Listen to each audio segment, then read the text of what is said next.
பயிற்சி மேலிட பயிற்சி மையம் நிறைய தமிழ்நாட்டு அரசு வந்து விளையாட்டு வீரர்களுக்கு பல்வேறு நிறைய வளர்ச்சி பணிகள் மேம்பாட்டு பணிகள்லாம் பண்ணியிருக்கோம். இப்போ இந்த வந்து சிந்தட்டிக் ரோடுகள்லாம் இங்கே மட்டும் தான் இருக்குது. IALTS ட்ரைனிங் சென்டர்ஸ் இருக்குது. இங்கே வந்தது நீங்கள் எப்படி பார்க்குறீங்க? இந்த ஸ்டூடெண்ட்ஸ்க்கு என்ன அப்படி சொல்லுங்கள்? நீலகிரி மட்டும் தமிழ்நாடு கூட மாதிரி பண்ணிகிட்டு இருக்கோம்.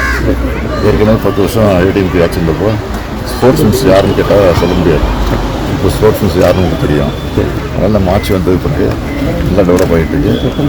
வெளிநாட்டு வீரர்கள்லாம் வந்து கூட இங்கே வந்து கலந்துக்கூடிய அளவுக்கு ஒரு சூழல் உருவாக்கிட்டு நிறைய மெடல் வாங்கிட்டு இருக்கோம், அவார்டு வாங்கிட்டு இருக்கிறோம். சார், இப்போ நீலகிரி மாவட்டத்தில் நடைபயிற்சி மேற்கொண்டீங்க சார். சென்னைக்கும் நீலகிரி கிளைமேட் எப்படி இருந்துச்சு சார்? ஏற்கனவே சொல்லிட்டீங்க, நீலகிரி வந்து அனைத்து இடமும் பிடிக்கும்னு நேற்று அன்னைக்கு போன மீட்டிங்ல கூட சொல்லியிருந்தீங்க. இந்த பயணம் எப்படி இருக்குது சார்? நீலகிரி மாவட்டம் வந்தால் எப்போதுமே நான் ஒரு 2 நாள் 3 நாள் தங்கி கழக நிகழ்ச்சி, அரசு நிகழ்ச்சி தவிர இந்த மாதிரி பார்க் போகிறது, சீனியர்ஸ் பார்க்குறது, இந்த மாதிரி வாக்கிங் பண்ணுறது இதெல்லாம் வந்து ரெகுலராக தான் வச்சுருக்கேன். நீலகிரி மாவட்டத்துக்கு வரும்போது தான் நிச்சயமாக தொடர்ந்து செஞ்சுட்ருக்கேன். சார், இப்போ இது சார் நம்ம வந்து தொடர்ந்து சொல்லிக்கிட்டு இருக்கோம். இந்த தீர்ப்பு எப்படி பார்க்குறீங்க? நான் வந்து போன பார்லிமெண்ட் எலெக்ஷன்லேயே இந்த பார்லிமெண்ட் எலெக்ஷன் அதுக்கு முதல்ல நான் பார்லிமெண்ட் எலெக்ஷன் போய் இடைவெளி காட்சிக்கிறப்போ இந்த பொள்ளாச்சியில் என்ன நடந்துச்சுங்கிறத நம்ம தெளிவாக சொல்லியிருக்கேன். எலெக்ஷன் நேரத்தில் நாங்கள் ஆட்சிக்கு வந்தால் நிச்சயமாக உறுதியாக யார் குற்றவாளியோ அவன் தண்டிக்கப்படுவார்.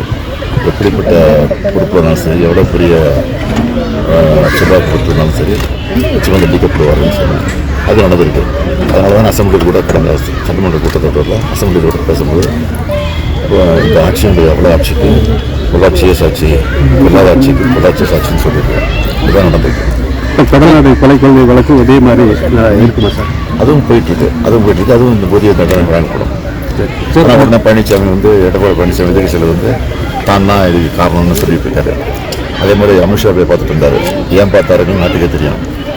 100 நாள் வேலை திட்டத்துக்கு நானாக சொல்லிட்டு வந்தேன் நிதின்னு சொல்லி மெட்ரோ திட்டம் தான் சொல்லிட்டு இருந்தாரு. இந்த மாதிரி ஒரு அம்பக்கா ஒரு பொய் புத்தராட்டத்தை சொல்லிட்டு தான் பழனிசாமி வேலையாக இருக்குது. மக்கள் நல்லா தெரியும். சார், இந்தியாவிலே தமிழ்நாடு வந்து எல்லா விஷயத்தையும் நம்ம முன்னாடி வந்துடும் சார்.